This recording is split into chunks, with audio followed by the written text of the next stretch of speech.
여러분 안녕하십니까? 일본 후쿠시마 원전 오염수 방류가 내일 시작됩니다. 서해안을 끼고 있는 충남에서도 강한 규탄의 목소리가 쏟아졌습니다. 야당과 시민단체들은 오염수 방류가 해양범죄라며 정부의 적극적인 대응을 주문했고 어민과 상인들은 당장 해산물 소비가 급감하고 있다며 울상입니다. 첫 소식 조영준 기자가 전해드립니다. 120여 개 단체가 모인 충남 연대회의는 충남도청에서 기자회견을 갖고 오염수 투기를 핵테러로 규정했습니다. 그로 인한 환경오염이 어떻게 진행될지 아무도 장담할 수 없는 가운데 오염수 해양 투기를 강행하는 것은 바다 생태계와 전 세계 인류의 생존권을 위협하는 행위이자 핵테러이다. 민주당과 진보당 등 야당은 오염수 방류에 방관적이라며 정부와 지자체의 대응을 따졌습니다. 오염수 방류는 일본과 가장 가까운 곳인 우리나라의 안전한 밥상에 큰 위협이 될 거라며 국민 안전을 먼저 챙기라고 요구했습니다. 지금이라도 막아야 하고 방류 중이라도 막아야 합니다.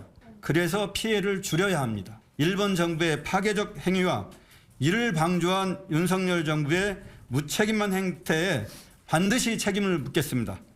어민 등 수산업 종사자들은 당장 눈앞의 피해를 실감하고 있습니다. 이맘때 항포구는 금어기가 해제돼 활기를 띄어야 하지만 반대로 손님들의 발길이 끊겨 활력을 잃어가고 있습니다. 특히 충남 서해에서는 남당리 대하축제와 우럭축제 등 가을철 해산물 소비 행사가 줄줄이 예정돼 있어 걱정이 태산입니다. 축제를 앞두고 이게 오염수 방류를 한다고 그래서 상인들도 그렇고 어민들도 그렇고 그냥 걱정을 많이 하고 있습니다.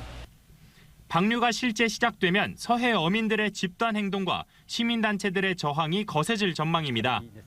이런 가운데 김태흠 충남지사는 내일 기자회견을 열어 후쿠시마 오염수 방류에 대한 충남도의 입장을 밝힐 예정입니다. TJB 조형준입니다.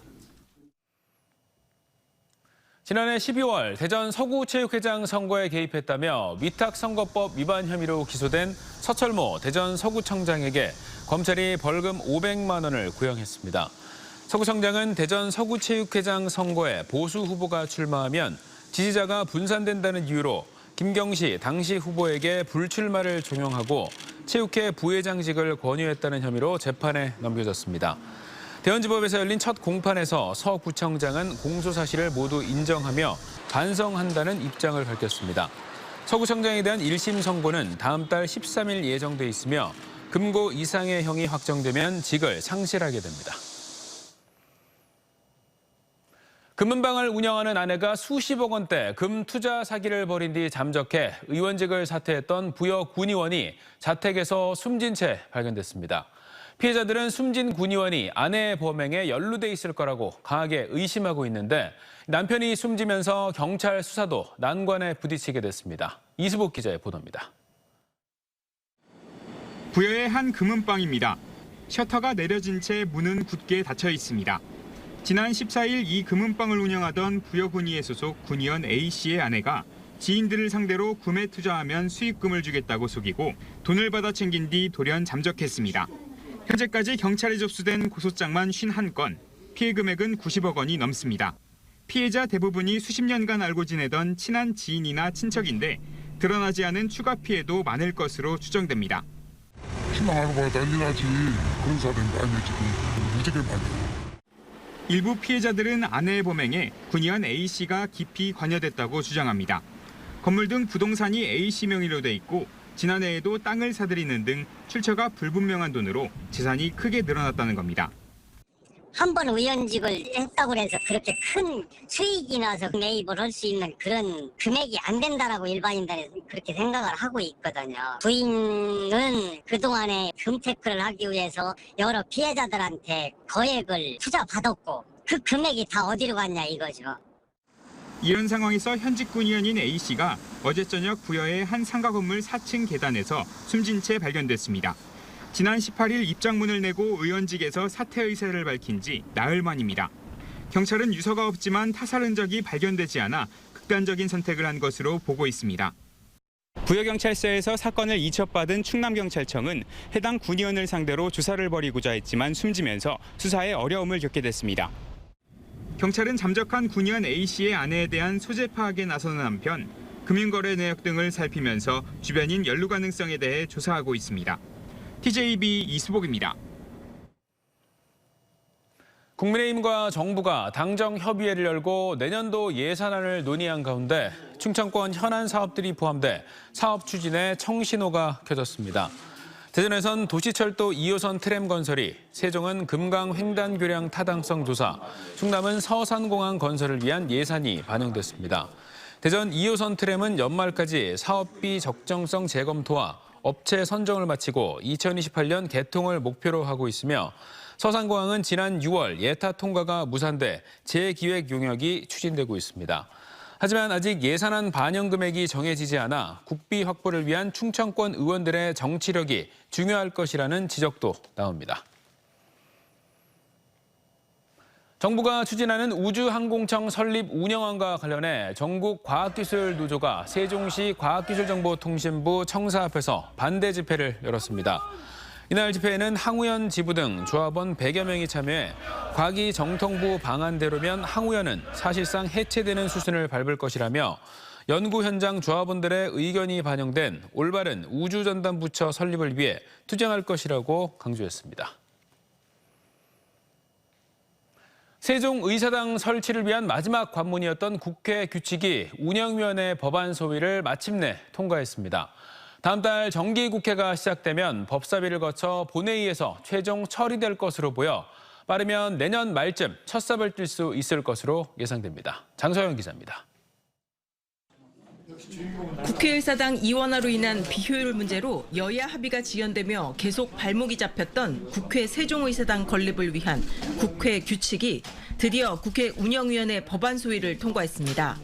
김진표 의장이 올 초 제출했던 국회 규칙 일부를 수정해 여야 합의로 통과시킨 겁니다. 그동안 국회 규칙 절차가 지연돼서 걱정이 많았었는데 이번에 통과돼서 너무 기쁘게 생각합니다.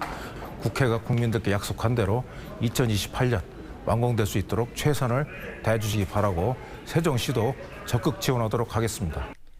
이로써 세종의사당 상임위 12개와 이에 소속된 국회의원 사무실, 입법활동을 지원하는 국회 일부 부속기관 이전이 확정됐습니다.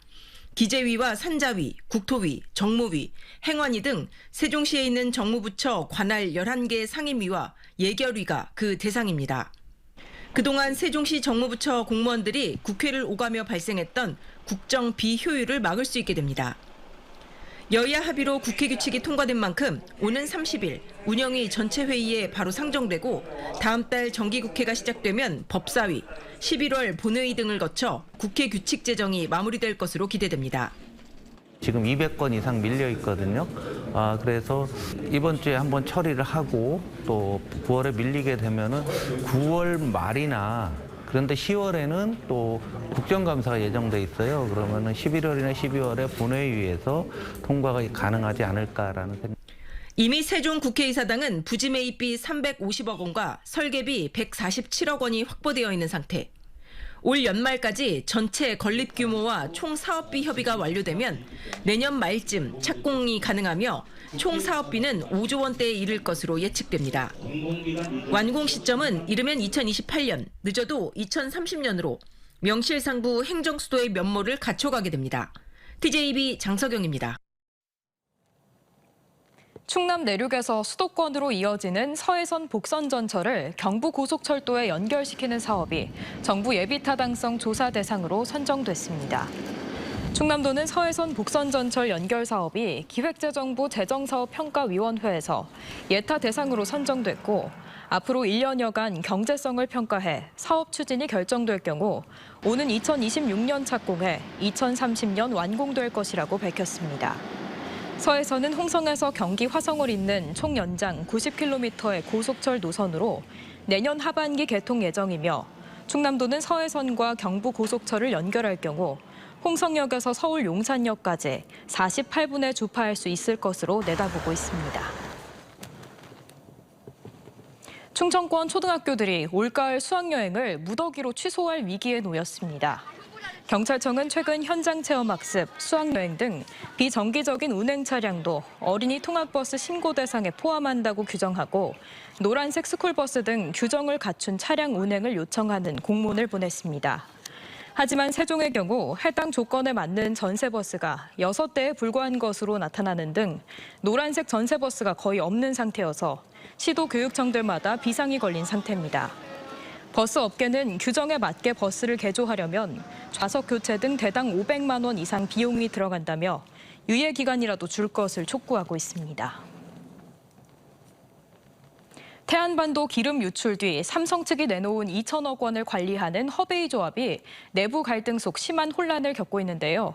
결국 기금 전액에 대한 환수 결정이 내려졌습니다.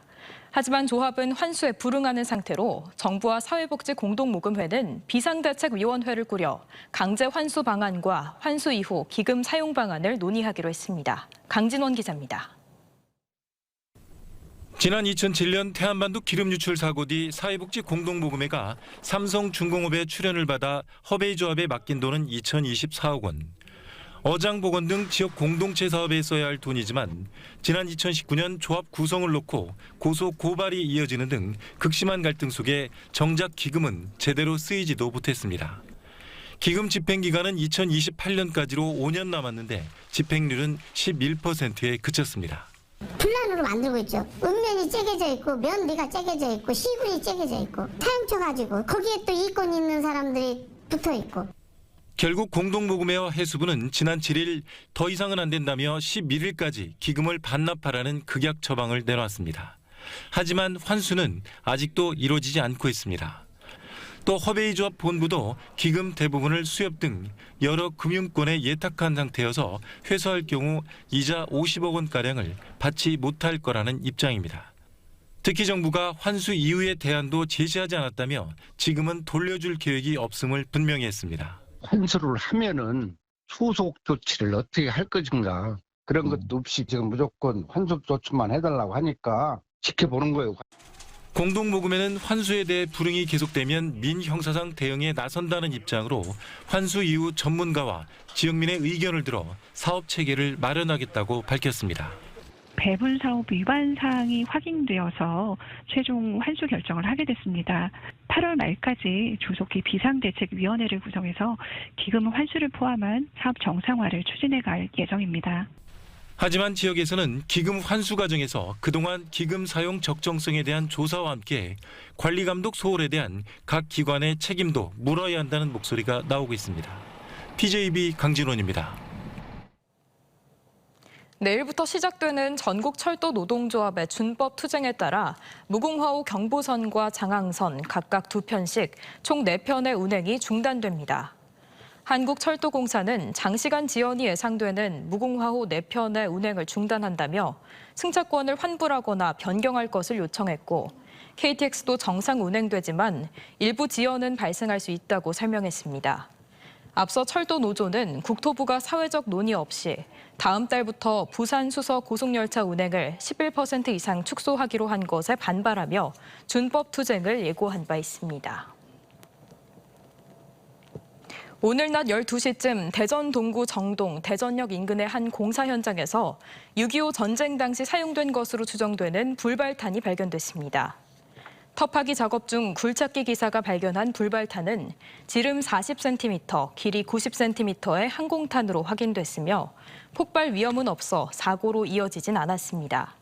신고를 받은 공군 폭발물 처리반은 불발탄을 안전조치 후 20전투 비행단 패탄 저장고로 옮겨 무사히 처리했습니다. 말다툼을 하다 흉기를 휘둘러 친구를 숨지게 한 혐의로 구속 기소된 10대에게 실형이 선고됐습니다.